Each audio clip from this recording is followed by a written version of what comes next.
was not an alim, but I tell you the fikr and the concern that he had of deen, I never saw in my life at that time. Of course, after that we met a lot of mashayikh and akabir and all that, and we saw that concern. But at that time in South Africa, in the early days, in 1962, when he started this work, it was Allah Ta'ala's fazal that this young person at that time, or at that time a young person of 17, it was just three of us, himself, his father-in-law and myself.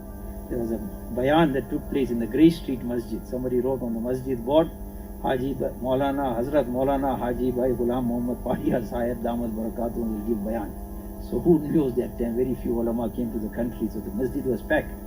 And he had luknat in his tongue also, his speech also, he was stammering. But look at that person, what Allah Ta'ala work he took from him. And he was going on and on trying to explain this work. Nobody understood anything, neither did I understand anything. When he called for names to help, it was the December holidays and I happened to be there. So when he called for help, he said, who is going to help me in this work? So I see nobody standing, so I put up my hand, I'll help you.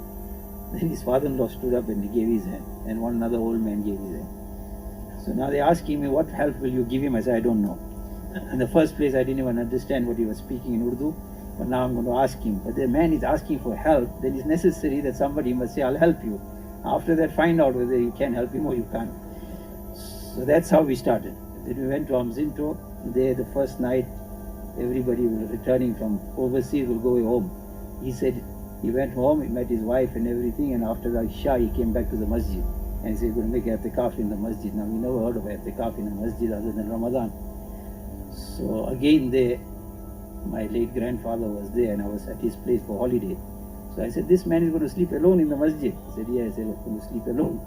I said, no, that's not right, allowing him to sleep alone. Somebody must give him company. So I said, you're going to give him company? I said, yes, I'll give him company. So he gave me some bedding. I went there. Hajee Bhai got very happy. So now every little creak and noise and sound, Jinnat must have come from this side, Jinn must have come from that side.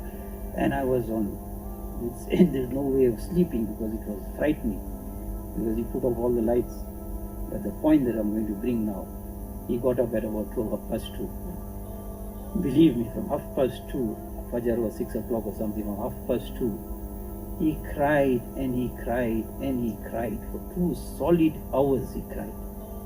Making dua for the Ummah, making dua for and making dua for South Africans, and making dua for the Jamaats to come here, and Jamaat people must go become ulama, must do this, do that, making dua for me to the rush and all that. After about 2 hours, then he realized that I'm awake. So then he said, go make wuzu, make 2 rakat namaz, and then we started. From there, he said, all right, you go to Durban and I'll meet you there and join me. So we started from Durban. First we took some taxi or something and came to Durban. And then we took some bus and went to one house and waited for his father-in-law to come. So we used to take the taxi, take the bus, take the train, take anything, as long as we are on the move. From there now, every way, every little while he's teaching, teaching and teaching. Must learn something, mustn't waste time. That was the quality of the work. That there are just 2 people but must learn. He'll keep teaching the Surah Fatiha or some Tashahud or Durood or something. From there we came to Peter Marisburg. There when we went around, there were 3 or 4 ulama. When we met them, they said, are you Maulana? I said, no. They're telling me, they say, you Maulana? I said, obviously I'm not a Maulana. I said, then what work you all will do? Rather go home and relax. Leave it for the ulama, they will do this work. So he used to just listen and carry on whenever they went to meet people. From there, there's a long story, but then we went to Escort. Now in Escort, he says, now I must give bayan on those 6 points that he taught me in Durban, from Durban to Escort. I wasn't even listening with the intention of remembering. So I said, Haji Sahib, I don't remember the points. He said, no, you must read Durud Sharif and start. So now that audience there, he says, this young person has joined me and mashallah, I gave a lot of praises and all that. He says, going to speak. Now they must have got high hopes, they're going to listen to a flowery speech. I said, brothers, the first point is La ilaha illallah Muhammadur Rasulullah. We must believe Allah is one, and none worthy of worship but Allah, and Muhammad sallallahu alaihi wasallam is his messenger. The second point is namaz. We all must pray 5 times a day. The third point is ilm and zikr, that we must learn about Iman, Islam, and make some zikrullah. And then I'm asking Haji Sahib, what's the 4th point? So he says Ikram a Muslim or something. Then I say 1, 2 statements on that.